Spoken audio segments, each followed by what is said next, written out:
Welcome everyone to the campaign kickoff / fireside chat with the future of the district right here, Brandy Fluker, Oakley. Super excited to get to know some more about you and what motivates you, what motivated you right now to throw your hat in the ring, to lead. To give you a little bit of background, I'll introduce myself first and foremost. John Matthew Borders IV of Dorchester, Massachusetts. Grew up off Blue Hill Ave. Love everything about my home. Love everything about the city and the people that I grew up with. It is really, really cool to see the things that we've talked about over the years start to come to fruition.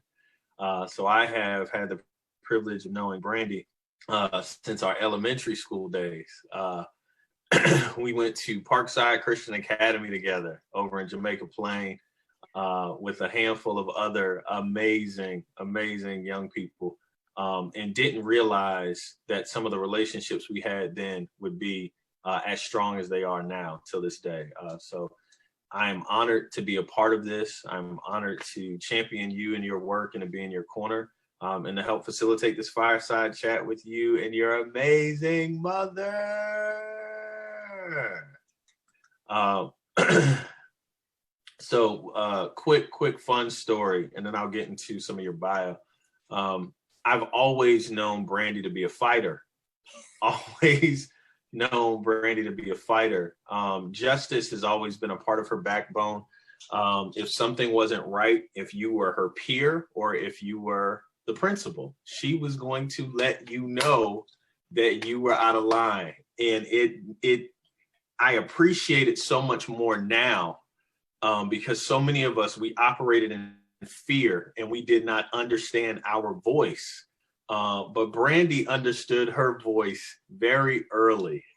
And there were times where there may have been a situation in class where Brandy was accused of doing something she did not do. She was going to fight for her name. She was going to fight for what was right. And if it was a threat to call her mom and to get someone else involved, she knew her point. She knew what she was fighting for. She was like, get whoever you need to involved. I know I'm going to win this. And then to go into law and to run for office, like none of this surprises me. It's like we saw this early. So I am beyond excited to see how things have transpired over the years, and to see you putting that energy towards service and toward change. So to highlight a few things about Brandy's background, growing up in the Dorchester, Mattapan area, attending Latin school, matriculating on for undergrad to Syracuse, moving on down to where I was in Atlanta, jumping down there for your law degree at Emory. Throughout your career, just advocating through public policy, through being a public defender, being an educator in Baltimore, just all the different things, all the different areas of your life has kind of put you in this position, not just to serve, but to elevate to this platform, to be able to take all the different things that you learn at these different stations in life and now to put them into this fight for this seat in District 12. Super excited. I can go on. I will go on. But I want to give you a chance to say a couple things first, and then obviously introduce your amazing mother. And then I'll come back with a few talking points before we jump into some of the questions for the fireside. So Brandy Fluker, Oakley, kicking it over to you. That sounds great. I love that you called out that example from elementary school. I didn't know what he was going to share, but those are all facts. And I have some friends from elementary school watching now who can attest to those early days. I am from this district. I am so honored to have this opportunity to share a little bit more about myself with you all. I did not take this decision to run lightly. When the opportunity presented itself, I took some time to pray and to seek wise counsel.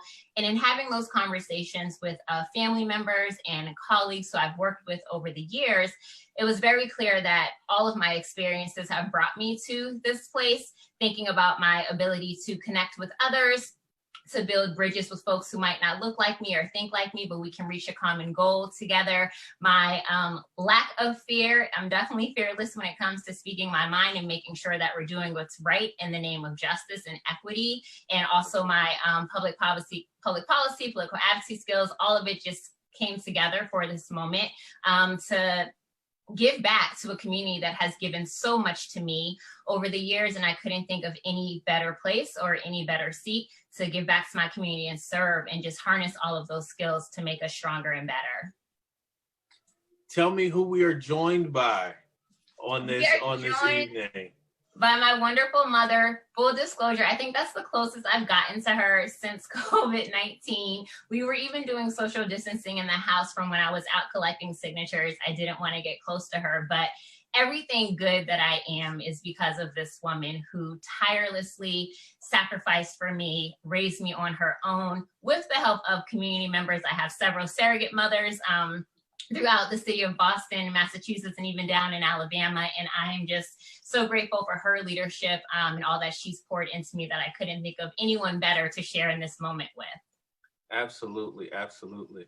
Would you like to say a few words before we move forward? I want to give you a chance to dive in. Well, I am just pleased to hear all of the stories that I lived through come out in humor. Come on. Come on. Come on. If you wait long enough, it turns into laughter. It's a timing thing. Look at your neighbor, say timing. One of the cool things that I think I've taken from some of our conversations offline were I think the tenets of what is comprising your campaign. And I think of three things in particular. I think of partnership. You talked about collaboration. I think of persistence. We just gave an example of that. And then you're really big on results. Like, what will the outcomes be as a result of the work that you're putting in? So knowing those things, I think that will help set the foundation for this conversation. Awesome. So I'll start with talking to Mom first. I'll start there. Are you surprised that Brandy is deciding to jump in at this time, that she's deciding to run it all? And really during this time, and give any background that you can that informs this decision. As you stated, Brandy has always been outspoken. She has been an advocate around the house, on the phone, emailing. On every issue, she has an opinion. Mm-hmm. And she takes a stand. And when she takes that stand, she stands by it. And she's always had a public persona, so I am not surprised that she is seeking to run for office at this time. Understood. As an unbiased voter, if you had to just like totally remove yourself from it, why do you think Brandy would get your support? She has integrity. Amen. Her yeses are yes, her no's are no's. She speaks the truth. She is fearless. She truly is. She will go to the 11th mile to advocate for what she believes is right. Yeah. She does that tirelessly, and she doesn't give up. When you think that you've gotten her beat back, she comes up again with a whole new argument, pressing the same points, but always willing to go the last mile of the way. Has she always been like that? Because as a parent now, I have some young children. I have a daughter who's 8, a daughter who's 6, and a son who's 2. My eldest, who's 8, I believe she's going into law because she will fight me tooth and nail. If she's not tired yet, she can't understand why it's bedtime. Can you give me any situation that you can think of from even maybe Brandy's childhood that when you initially saw that drive, you initially saw that fight, and you said to yourself, I have to hone this because I know what this looks like. I know what it means. How can I put my child in a situation to succeed from here?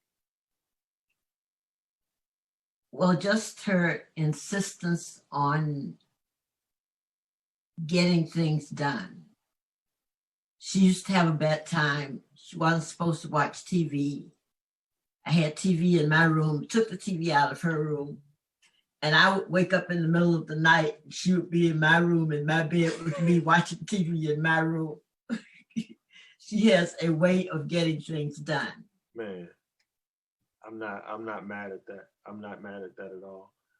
When you think of some of the things that you've been able to instill in Brandy over the years, some of the different values, what are a few that really come to mind that you see her kind of implementing in this process as she's going about her campaign, as she's advocating, as she's listening to the issues from others, as she's, making phone calls, doing the work, grinding, feet on the pavement? What does that look like, and how will that eventually translate to the State House? Well, of course, she has integrity. Her yeses are yes, her no's are no.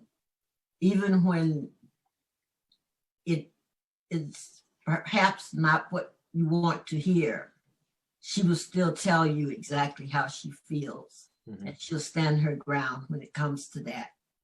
So she has integrity. I always taught her to tell the truth. Even if she did something wrong, tell the truth. Yeah. And that has stuck with her, and she does that to this day. She's also persistent, as I've just mentioned. Yeah. When she used to come home with homework, she'd say, I can't do it. We had a rule that there was no such word as can in this house. Oh. So she had to do it regardless, and she learned to work hard from that. And at this point, I see her exercising it in her work. I love that. She goes above and beyond to get the job done. And she has always been a leader. When she was a little girl, about 8, I had my very first client when I went from corporate to private practice. Yeah. He's a gentleman who is deceased now, but he called her my boss. He said, just wait and see. Watch. But she has those leadership skills. Absolutely. There's something innate about her ability to lead, to take charge, to state the position, and to advocate on behalf of those who need justice. She used to advocate on behalf of kids in school. They did that, and he didn't do it. So he shouldn't have to get punished for it. Always. He's at home in my house advocating for what Matthew did. I mean, and I'm grateful for it. B, thank you for fighting for me for years. For the majority of our childhood, my name was just getting dragged. Like, no, he didn't do it. I was right there. That was not him. I ain't gonna throw anybody else who we close to. I ain't gonna throw no names under the bus, but I knew there were times where B stepped in and came to my aid. So I'm just beyond grateful for that. To be a truth teller, to have integrity. These are things that we need in terms of leadership, in terms of civic engagement at this time. Brandy, I'm going to shift it over to you. Why did you decide to embark on this journey at this time? Like, you could have jumped in sooner. You can wait. Why now? Yeah, that's definitely a fair question. And I think when I made the decision to run for office after prayer and seeking wise counsel, COVID was just bubbling up as an issue. We really didn't know how it was going to impact us here in the States. And I think as my decision to run, there are so many steps that go on before you get to this point of a campaign kickoff. You have to talk to people, you have to pull your papers, you have to get signatures to make it on the ballot. And throughout that process, when all the data was coming out related to COVID, when I saw how our community was quite honestly being decimated by the disease in particular, whether it was related to economics, our health, and these are long-lasting disparities that have been around forever, I thought, why not use my skills, my life experiences, my knowledge of this district, the relationships that I've built with people, and my desire to build more relationships, to lead and to serve, to make sure that when we come out on the other side of this COVID-19 pandemic, it cannot be business as usual. For far too long, our communities, particularly communities of color, particularly communities in the Suffolk 12th District, have been forgotten by those at the State House, and we can't have business as usual when we get out of this crisis. And I want to be that bold leader for my community to ensure that we thrive together when this is all said and done. That's a very big deal. Some of the things you